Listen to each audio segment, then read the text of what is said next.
এবার শাসক দলের ৮৩০০ ভোটার গতকাল এবং আজ একেবারে হ্যাটট্রিক যোগদান বাম জোটে।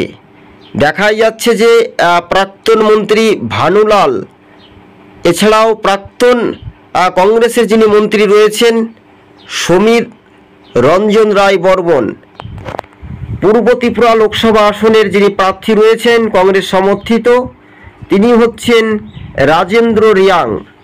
৮,০০০-এরও বেশি ভোটার বিজেপি ত্যাগ করে শয়ে শয়ে সিপিআইএমের লাল ঝান্ডা দলে যোগদান।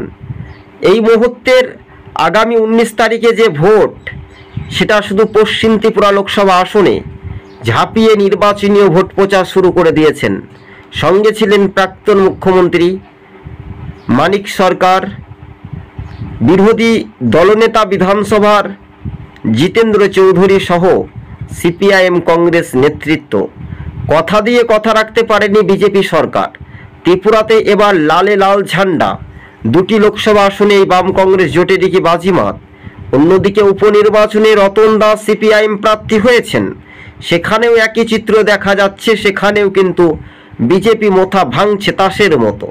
সকাল বললেই দিন কেমন যায়। আবহাওয়াতে যখন বলছে যে এবার ভোটে দিল্লিতে ফিরছে না মোদী সরকার, অনেকেই যারা বলছেন ৪০০ পার করবে, ৪০০ গণ্ডি ছড়াবে, আসলে তা নয়। ৪০০ তো দূরের কথা থাক, রাহুল গান্ধী স্পষ্টভাবে জানিয়ে দিয়েছেন ১৮০ পার করতে দেব না। স্বাভাবিকভাবে এটাই যেন হয়। পূর্ব ত্রিপুরা ও পশ্চিম ত্রিপুরা লোকসভা আসনেই বাম কংগ্রেস কর্মীরা বাড়ি বাড়ি নির্বাচনী ভোট প্রচারে শুরু করার মুহূর্তে তারা জানিয়ে দিয়েছেন যে ইন্ডিয়া জোট দিল্লিতে ক্ষমতায় এলে প্রতি বছর মা বোনেদের অ্যাকাউন্টে ১ লক্ষ টাকা দেওয়া হবে, অর্থাৎ প্রতি মাসে ৮,৮৩৩ টাকা মতন হয়, এমনটাই অঙ্কে হিসেবে বলছে। আমরা দেখতে পাচ্ছি যে সিপিআইএমের প্রাক্তন যিনি মন্ত্রী ভানুলাল সাহা বলে, তারাও কিন্তু নির্বাচনী ভোট প্রচার শুরু করে দিয়েছেন। মোথা বিজেপির সঙ্গে জোট করাতেই বাংলার মানুষ যারা আমাদের ভিডিও ফুটেজগুলো দেখছেন একটু ধৈর্য সহকারে দেখবেন, কেননা ত্রিপুরার দিকে একটু নজর দিচ্ছে। ত্রিপুরাতে বারবার করে যোগদান হচ্ছে, সেই খবরের হেডলাইন শিরোনাম সবুজ বঙ্গ নিউজ আপনাদের সঙ্গে আমরা প্রতিবেদনটি তুলে ধরছি। হ্যাঁ, বাস্তবে এবার খেলা কিন্তু জমে যাচ্ছে। আর অন্যায় বিরুদ্ধে মানুষ স্বচ্ছভাবে মানে স্বাধীনভাবে এবার বাম জোটের দিকে ভরসা রাখছে। অনেকেই মানুষ হ্যান্ডিক্যাপ, খেতে পারছে না, রুটি রোজগার নেই, তারা শয়ে শয়ে বিজেপিকে ত্যাগ করে গুড বাই জানিয়ে বাম জোটে যোগদান। আজ এবং কাল যে দুদিন ধরে যে চিত্রটা দেখতে পাচ্ছি ৮,০০০-এরও বেশি, অর্থাৎ যদি আমরা দেখি তাহলে সাবরুমেরও সেই চিত্র একই হিসেব। এবং সমতল থেকেও বিভিন্ন এলাকা থেকে যে আমরা দেখতে পাচ্ছি, বিভিন্ন অঞ্চল থেকে ত্রিপুরা রাজ্য রাজনীতির মধ্য দিয়ে সিপিআইএমের ঝড় হাওয়া কিন্তু বইতে শুরু করেছে। উত্তরে মেরু, দক্ষিণে বয়, মোথা বিজেপি যাবে এবার সর্বকলের ঢয়, মানে সর্বকলের ঢয়। হ্যাঁ, এবার মানুষ জেগেছে পাহাড় ও সমতলে, বামফ্রন্ট আইতেছে ক্ষমতায়, এটাই যেন স্বাভাবিকভাবে তাই হয়। সুদীপ রায় বর্মনের বাবা ত্রিপুরার প্রাক্তন কংগ্রেসের মুখ্যমন্ত্রী ছিলেন, তিনিও কিন্তু প্রচারে নেমেছেন পূর্ব ও পশ্চিম দুটি লোকসভা আসনে। তারও বয়সটাই অনেক, তার অনেক বয়সের ভার যখন ওজনের একটা চাপ হচ্ছে, অর্থাৎ তিনি তবু মাইক ধরে আধ ঘন্টার বেশি কথা বললেন। ভানুলাল সাহা সিপিআইএমের প্রাক্তন মন্ত্রী এবং কংগ্রেসের প্রাক্তন মুখ্যমন্ত্রী। বিষয়টা এটাই, রাজনৈতিক সমীকরণ মানচিত্রগুলো আগামী দিন কোন পথে এগিয়ে যাবে শুধু সময়ের অপেক্ষা। এটাই সবুজ বঙ্গ নিউজ আপনাদের সঙ্গে আমরা প্রতিবেদনটি তুলে ধরছি। নির্বাচনী ভোট প্রচারের শুরু থেকেই দেখা যাচ্ছে যে শাসক দলের যিনি মুখ্যমন্ত্রী ছিলেন প্রাক্তন বিপ্লব দেব, তিনি প্রাক্তন মুখ্যমন্ত্রী মানিক সরকার এবং সুদীপ রায় বর্মনদের বিরুদ্ধে যে সমালোচনা করেছেন, তা কিন্তু ত্রিপুরা রাজ্যের জনগণ কঠোর শাস্তি পাবে। এবার ত্রিপুরা রাজ্যের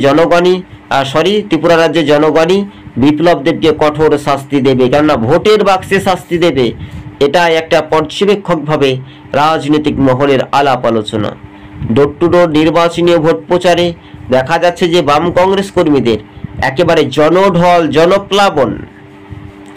আর এই জনপ্লাবনের মাঝেই কিন্তু দেখা যাচ্ছে যে রাজেন্দ্র রিয়াং সিপিআইএম এর প্রার্থী, তিনি প্রাক্তন বিধায়কও ছিলেন। বিষয়টা আপনারা বুঝতে পারছেন যে আমরা কোন বিষয় নিয়ে কথা বলছি, কোন বিষয় নিয়ে একটা আলাপ আলোচনা করছি। সেই বিষয়টা নিয়ে একটা রাজনৈতিক সমীকরণের মানচিত্র রূপরেখাগুলো দ্রুত গতিবেগে এগিয়ে যাওয়ার সম্ভাবনা বেশি বলে এমনটাই আমরা মনে করছি। তবে এবার তো খেলা জমে গেছে, বেশি দেরি নয়। 8,000 ভোটার এখানে নেই, সরাসরি লাল ঝান্ডা দলে যোগদান। এদিকে আশিস কুমার সাহার কংগ্রেসের প্রার্থী, ইন্ডিয়া জোটের প্রার্থীর ভোট প্রচারে দেখা গেল বাম ফ্রন্টের একাধিক নেতৃত্ব।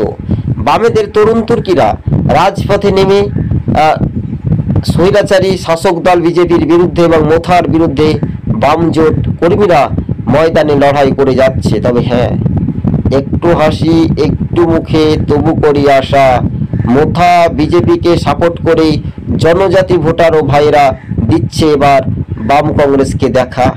স্বাভাবিকভাবে রাজ্য রাজনীতির বিষয়টা একটু আলাপ আলোচনা করে আজ আমরা প্রতিবেদনটি তুলে ধরেছি ত্রিপুরা রাজ্য থেকে। যেহেতু আমরা বাংলা নিয়ে প্রবল ব্যস্ত থাকি, তার জন্য ত্রিপুরার দিকে নজর আজকে আমরা দিলাম। তাই চ্যানেলটি ধৈর্য সহকারে দর্শক বন্ধুগণ দেখবেন, কারণ রাজ্য রাজনীতির বিষয়টা একটু আলাপ আলোচনা চলছে। তবে বিজেপির তাসের মতো ঘর ভাঙছে, বিজেপি দলটি থাকবে না, বিজেপি দলটি মুছে যাবে ত্রিপুরা থেকে। কেননা যেভাবে মোথা দলের সহযোগিতা পেয়ে তারা ক্ষমতায় আসবে বলে একটা অজুহাত দেখাচ্ছে, আমরা বলছি যে বিজেপি ক্ষমতায় আসতে পারবে না।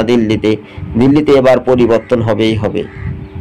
মানুষজন একটা স্বাভাবিকভাবে যে রাজনৈতিক সমীকরণ বা সেইগুলো একটা দেখার একটা যে সূত্র, সেইগুলো দেখা যাচ্ছে বলে এমনটাই খবরের ইঙ্গিত কিন্তু আমরা পাচ্ছি। তবে 2024 যে লোকসভা ভোটকে সামনে রেখেই সরাসরি তাদের নির্বাচনী ভোট প্রচার। আর এই নির্বাচনী ভোট প্রচারের মাঝে দেখা যাচ্ছে যে রাজনৈতিক সমীকরণ বা রাজনৈতিক চিত্র, সেটা এক প্রকার বিষয়গুলো, রাজনৈতিক সমীকরণগুলো দেখার একটা বিষয় তো থাকবে স্বাভাবিকভাবে। ত্রিপুরার পূর্ব ত্রিপুরা লোকসভা আসনে জোরদার নির্বাচনী ভোট প্রচার, আর সেই প্রচারের মাঝ থেকেই শুরু এবং শেষ পর্ব পর্যন্ত দেখা যাচ্ছে যে সরাসরি লাল ঝান্ডায় সামিল হচ্ছে। তাই লাল ঝান্ডায় দিকে দিকে কিন্তু লালের গতিবেগ কিন্তু বাড়ছে, এমনটাই খবরের ইঙ্গিত আমরা দর্শক বন্ধুদেরকে জানাচ্ছি। যারা আমাদের ইউটিউব চ্যানেলের সঙ্গে নতুন দর্শক, অবশ্যই সেই চ্যানেলটিকে সাবস্ক্রাইব করবেন। বাস্তবে এটাই এখন দেখার বিষয়।